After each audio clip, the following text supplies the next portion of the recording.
Here we go. All right. So today we're going to be talking about ancient China and really the beginning point of what I would call the classical Chinese civilization. So the first two things you have to understand about ancient China in terms of its civilization is that it's a cyclical civilization, right? You have one dynasty appears, rules for a bit, sometimes multiple centuries, and then there's some kind of major catastrophe that causes that dynasty to get destroyed, and then have another one rise up in its place. Oh, hi, Rocky. Hi, Tom. Oh, okay. Well, so today we're going to cover two of those cycles, the first two of those major cycles in Chinese history. Hello. Which is the Qin dynasty, or the first actual dynasty of China that was not mythical. Chinese history is complicated because there's a lot of it that's technically mythology and not actual history. Because there's so many dynasties that people say preceded the Qin dynasty, but they're not actual dynasties and they didn't exist. So the first true dynasty of ancient China would be the Qin dynasty. So we're going to talk about them first. But we have to kind of talk a little bit about what actually preceded the Qin dynasty. So the story of Chinese civilization begins, much like many other early civilizations, in the Bronze Age, or the time several thousand years ago when human beings first figured out how to make tools out of bronze, which came after we figured out how to make tools out of copper. So information from the Bronze Age period of Chinese history is pretty scarce because it was just so long ago. Most of the evidence has been lost to history and destroyed. But we do have some, and we actually have a good idea of some of the different societies that began to appear in what is now China, because they had figured out early forms of writing, and then also they had archaeological evidence from their agriculture. And they actually, one interesting fact about this early Chinese civilization is that they independently invented writing without any contact from outsiders. So they're one of the very few places in the whole world where writing was invented independently without contact with other civilizations. So eventually, they began to emerge. Is there a mic? Emma can't hear. Oh, sorry, I forgot to turn on the microphone. Emma, he's turning on the microphone. It's okay. Oh, well, There sorry. you go. Sorry. I only just remembered about the microphone. Is that okay? Well, all right, sorry. So, the really interesting fact about early Chinese civilization is that it was not a united country in any sense of the word. It was not one state. No matter how much the mythology tries to present China as a unified country always, that's not true at all. And basically China was divided up into a bunch of these little kingdoms that were ruled over by different kings, which is what happened mostly throughout Chinese history before the coming of the first dynasty. So, and they were trying to fight each other over who would be the ruler of all of China. So, and this is a map of some of those kingdoms, the major ones. So, you have the two major ones in the south. You have the Qin, which is the one that would unify all of China, and then all of the other states who are less important and don't really matter. But they fought each other a bunch. That's kind of the whole point. So enter this guy. So his name is Qin Shi Huang, and he is the original emperor of China, the first real one, who wasn't a myth, the one who isn't made up. And he united China in 221 BC, so 220 years BC. He standardized the writing system of China, also the weights and measures, and making sure everyone was measuring things the same. And also all the laws were unified too, so he made sure that all the laws applied at the same place in China. So his rule is said to have been very tough. He wasn't very forgiving with people who crossed him, but you had to be pretty, you had to rule with an iron fist when you're trying to rule all of China. So we're going to talk a little bit more about his life in his biography here. So, because we actually do have a fairly good idea of the events that happened in his life due to the written record. So Qin Shi Huang was born in Handan, the kingdom of Zhao, in February 259 BC. So he was born actually all the way up here. because his father was visiting that particular kingdom when he was born. Oh, his mother and his father, they were traveling together. But, sorry. But the reason they were there is because of his father, who was a king of Qin, was making an official visit. Okay. So his parents were King Zhongxiang of Qin and Lady Zhao. And he succeeded his father as the king of Qin and began to enact reforms. You know, basically he began improving things and making them better. Because, you know, he took Qin from mediocre, okay, to really powerful in a pretty short span of time. And during his reign, the lands under his rule began to be expanded. So first he went into campaigns against people who were not Chinese. So he attacked the Yu, who live in the south near what is now Vietnam.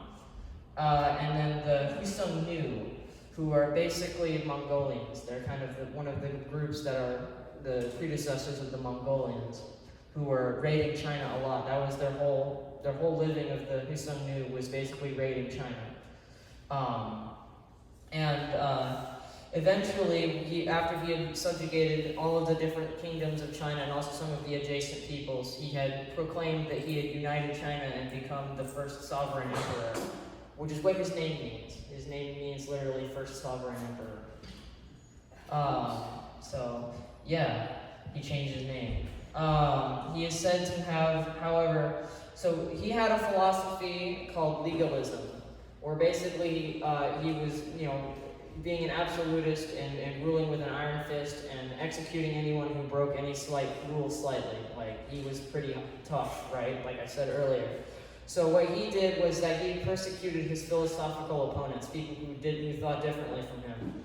So he did a lot of book burnings and other things and targeted scholars from a philosophy called Confucianism, primarily, which was a different philosophy to legalism. And basically, he began to also build the Great Wall of China. He consolidated many of the previous smaller walls, because there was a bunch of different walls of China that the different kingdoms had built to keep out the Huiseng-Nu primarily. And then he was like, well, you know, because China is now a united realm, we need to make sure that all of the walls are connected to each other and there's no gaps in them. So he started building the Great Wall of China. He started a national road system, which was pretty influential in people being able to move around China. And also he started the Qin Canal. Oh wait, sorry, that's a little later.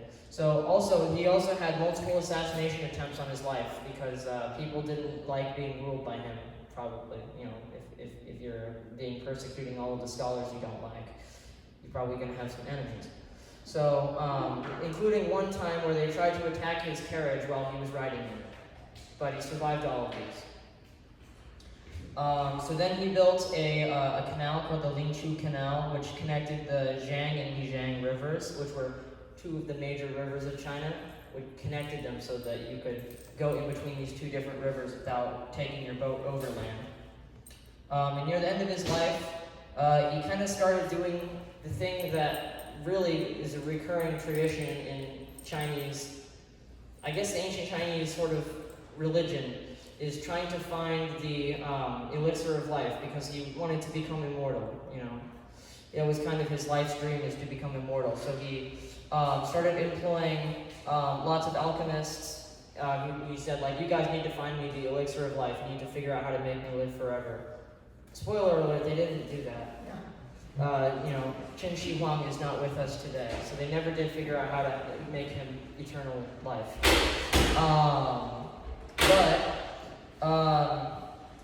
He did employ a lot of alchemists. So, and then the last thing that he did was when he became seriously ill while traveling, and he died at the age of 49 in 210 BC. Yeah.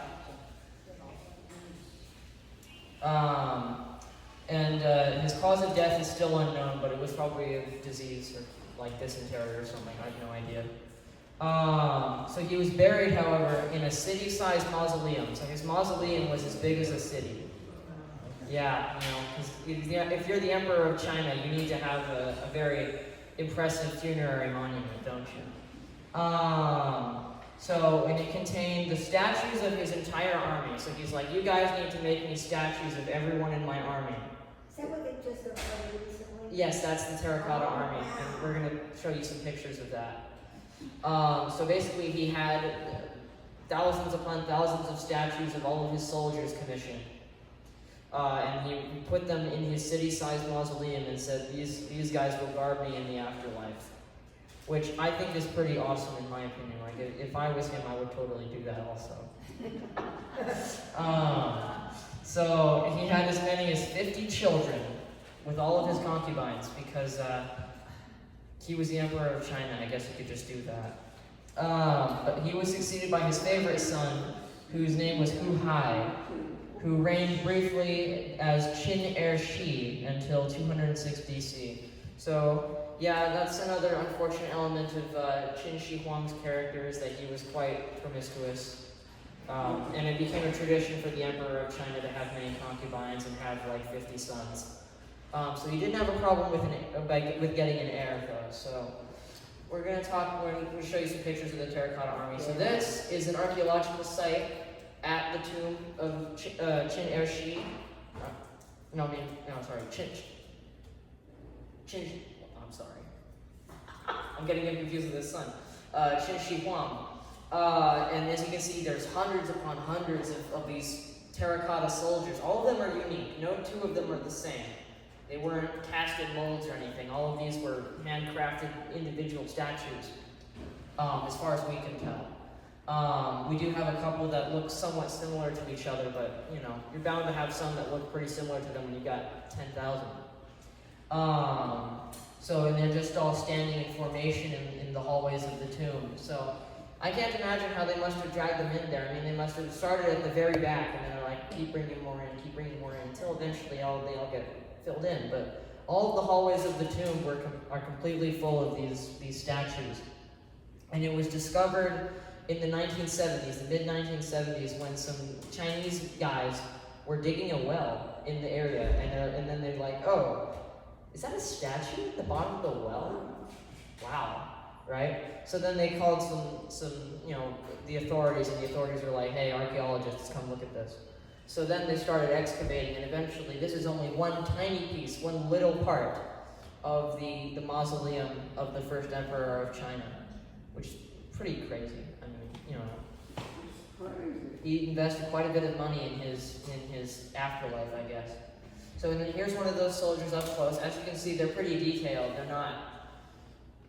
They're a little bit, more detailed than I would say most people imagine that they would be. They were very, very, very expensive to have created. I mean, we don't have very good estimates on what they must have costed, but they had to pay a lot of sculptors and artists and things to keep making these. And also they were painted originally too. They were actually painted. But because they're so old, the paint started to flake off and fall off. And when we excavated a couple of them, the ones that still did have most of their paint on started falling off rapidly. So eventually these guys would have actually been colored somewhat lifelike. But unfortunately, due to their immense age of more than 2,000 years, it's not easy to keep their original paint on. Oh, and the location of this tomb is in the province of Shanxi, I believe. That's how you pronounce it. I'm not very good at this pronouncing stuff business. In the place called Xi'an, which I have on this map here. It's basically in the dead center of China, which I think is a pretty fitting location for the tomb of the Emperor of China.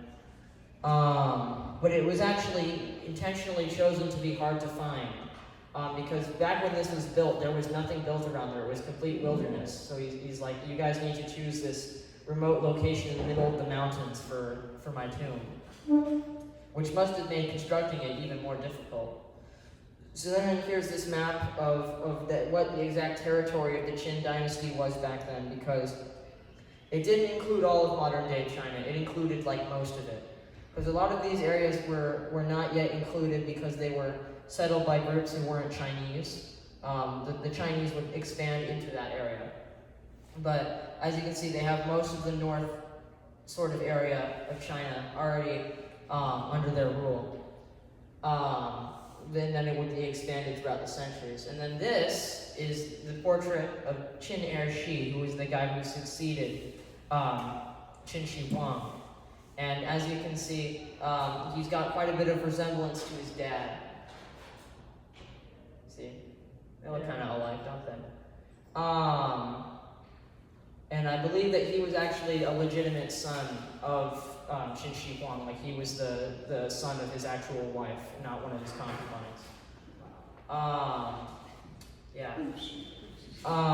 So, however, the Qin dynasty wasn't made to last. It wasn't going to last forever. You know, every Chinese dynasty falls apart eventually, which happened in 206 BC. So Qin Shi was kind of a bad emperor. You know, he wasn't as good as his dad. He kind of didn't really know anything about being the emperor. Because basically before he was the emperor, he was just kind of a regular guy who didn't really do a lot. So he pretty much became the emperor of China because he was his dad's favorite son. So there was a guy named Ji Ying who was an influential nephew of Qin Shi. So the emperor of China's nephew declared himself independent from China and declared himself that he was his own king, and created his own kingdom. And then in response to this, many other local officials also declared independence from Qin Shi because he was kind of a lazy, incompetent ruler. There was a lot of unrest and warfare. There was a whole civil war, a lot of chaos that we don't have the time to cover right now. And eventually, Ji Ying and Qin Shi were defeated in this war. The war brought them down, and somebody else is going to declare himself the emperor, which we're going to get to. And the capital of China is not Beijing. That's pretty far off from now. Instead, it was a city called Xianyang, which is in the west of China. And it was completely destroyed during the Civil War. It's completely flat and gone. The previous city was destroyed. And then this right here, this red thing, that is the heirloom seal of the realm. So that was the seal that the emperor would put onto all of the documents that he approved. So it was a pretty important symbol of the Qin dynasty. So the next dynasty to follow right after the Qin was called the Han dynasty. So one of these warlords of China, his name was Zhang Yu, declared himself Emperor Gaozu of the Han dynasty, which he just created. He made it up, and he said, "I am the emperor." Problem is that he had an army to back up his claim. In 208 BC, so 2 years after the collapse of the Qin. So after he, cleaned up all of the resistance and consolidated his rule over China, things began to stabilize, and actually there was a golden age. The Han dynasty is if you ask somebody who knows a lot about Chinese history, which dynasty was probably the best, they probably say the Han dynasty. That one was one of the better ones. It was a very prosperous and successful period. There was virtually no war. It was very peaceful. The Chinese writing system and language, as well as the main ethnic group of China, are all called Han. The Han Chinese are the main ethnic group of China, which also is the largest ethnic group in the world. It's 17% of the world's population are Han Chinese. Yeah. And also the Chinese language and writing system are called Han Chinese, which is, just a testament to how awesome they thought this period of their history was, and that they would name themselves after it. So peace and prosperity reigned in China, and the government began to sponsor the philosophy of Confucianism, which back when Qin Shi was alive was a minor, sect that nobody really cared about. But now, because the emperor is supporting that philosophy instead of legalism, now the government is going to start pushing the philosophy of Confucianism, which the main idea of Confucianism is basically respecting your elders and the people who are above you in your station. So, just like respecting people who are above you in their authority. And it's a lot less strict than legalism, because legalism is basically do whatever I tell you or else I'm going to cut your head off. So, China's philosophical situation also got improved. However, the Han Dynasty unfortunately did come to an end, during a period of strife that began when the authority of the emperor began to become undermined by the influence of the palace eunuchs, which, if you don't know what a eunuch is, you can ask somebody else, because I'm not going to tell you. But basically, these eunuchs who lived in the palace began to influence the emperor and start bossing him around, and also bossing the people who the emperor is supposed to boss around. So really, it was they who were running the show and not the emperor, which was, pretty cunning on their part. And also the consorts of the emperor too. All of these concubines and things, because he's the emperor of China, he's got to have like 50 of them. Also started bossing everyone around, as well as there was 2 rebellions too. So like there was multiple uprisings against the government. So allowing the military generals and the governors of the different provinces to take over and divide up China between themselves, which caused a lot of chaos, which broke up the whole country. So then there was this guy named Cao Pi, who was king of Wei. Well, he proclaimed himself king of Wei. Usurped the throne from the emperor. He said, "I am now the emperor of China." You see, you kind of detecting a cycle here. So after this, China became divided into three major kingdoms and then a bunch of minor provinces. So here we have a map here of the 3 kingdoms period of basically all-out warfare, where basically just China was complete chaos again. And this map is animated and moves pretty slowly though. So as you can see, these different territories, these different kingdoms and things are, jockeying for influence and expanding. Does this end? Wow, this one goes for pretty long. But as you can see, it consolidates into roughly 3 major ones.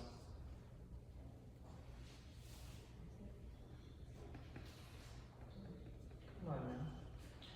I don't know about that.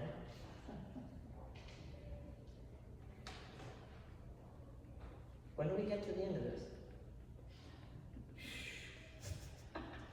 When it happens? When it happens. It lasted, the 3 kingdoms period lasted a long time. It was like a couple decades of work. So,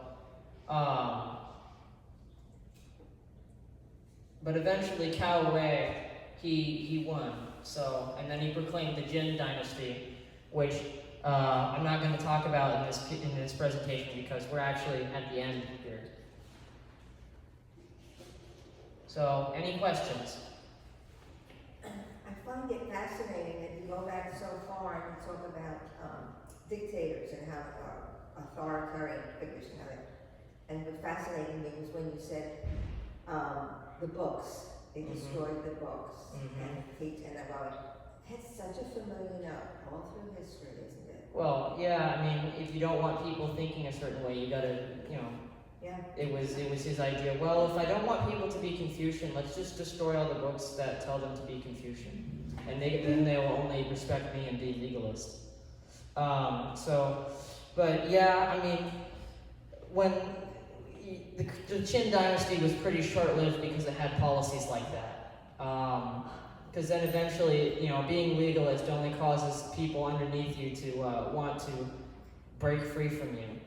And then when the imperial government of China, in the Han Dynasty adopted Confucianism, it was a multiple century long golden age, because they weren't constantly focusing on clamping down on dissent and killing anyone who didn't disagree with them. So as you can see, the Confucianism was kind of an evolution in philosophy from the legalism.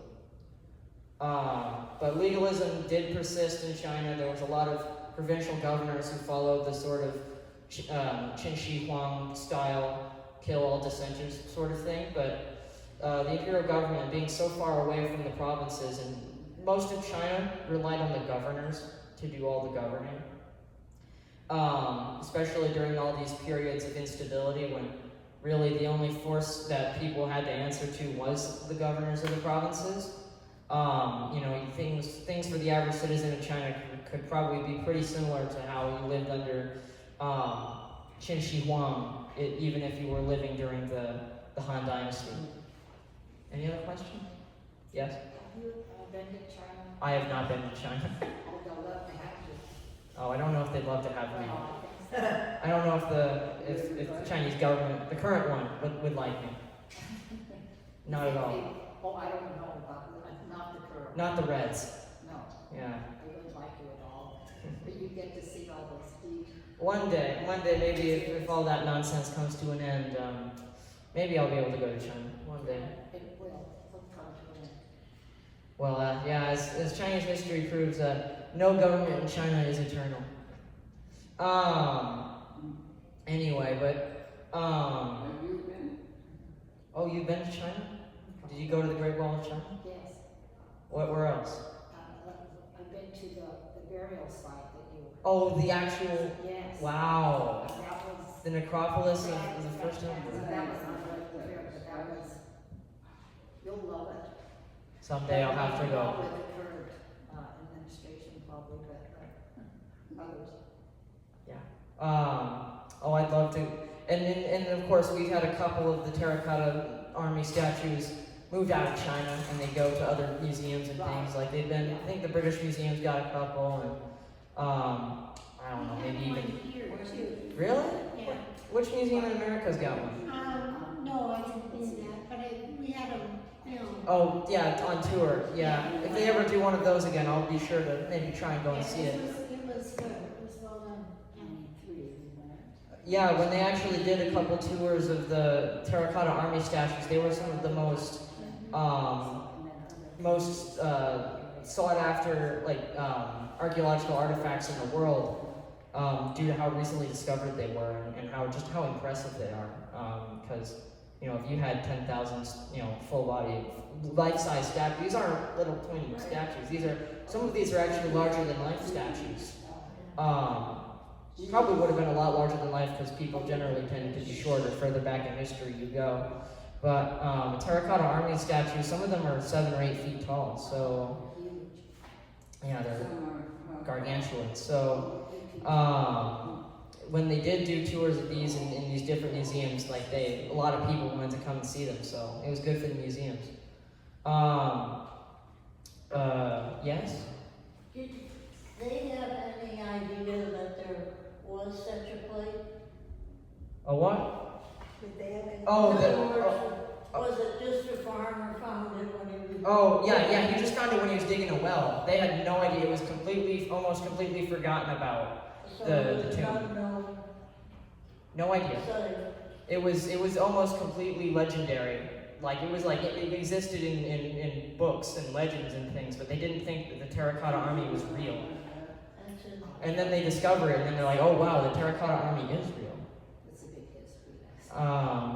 It's fun. So yeah, it was a monumental discovery when we found it, and there was so much other archaeology from things out of that tomb, out of that necropolis. But the terracotta army soldiers are like 90% of the things. So The archaeologists ever find the writings of those times that were tried to be blocked? well, yes, we do have lots and lots of written sources, and eventually, the writings of Confucius, they survived, which is why Confucianism still exists. So he wasn't able to get rid of all of them, but there was certainly a scouring that was done. But there's actually some people who claim that the Confucianists actually invented the persecution and wrote it down instead of it actually happening, which is the reason why we think that hypothesis is plausible, is because we actually do have so much evidence. Is that the Confucian people actually just kind of invented the whole persecution thing. But that's a theory. It's not a proven fact or anything. Qin Shi Huang probably did persecute his opponents quite vigorously. To be the ruler of China, you have to. Yes? What do you do professionally? Oh, I'm a student. Well, I saw the ring on your left hand. I was wondering. Oh, that's just I just like it. I just wear it. 'Cause It's it none doesn't. of my I'm not business. married. I'm not anything. It's none of my business. No. No. No. No. Sorry. I didn't know you were a student. You're a college student or what? High school. High school. Yeah, I go to Lake Washington High School, which is Okay. just over that way. Sorry, I probably should have opened with, because I used to open with I'm a student at Lake Washington High School, but But now you have new faces. yeah, I probably, you know what, I should probably start reintroducing myself that way, because I don't know, I really just wanted to get to the information. Any other questions? All right, cool. Thank you for coming, everybody, Thank you, Connor, very much. I always appreciate you coming. and I appreciate you guys coming. I mean, you know, it's such a great privilege and honor to be able to come here and share things that you, because somebody asked me about ancient China, and I said, well, I'll do my next presentation about ancient China, and then here we are, and it's such a great opportunity to come and present to all of you guys. And I would love one day to say I knew you when, as you progressing on the him. Yeah. Yeah.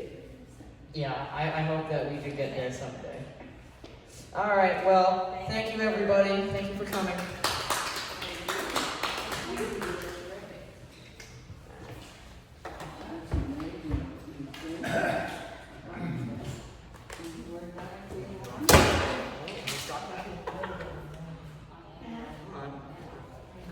All right. Hey, I'll stop.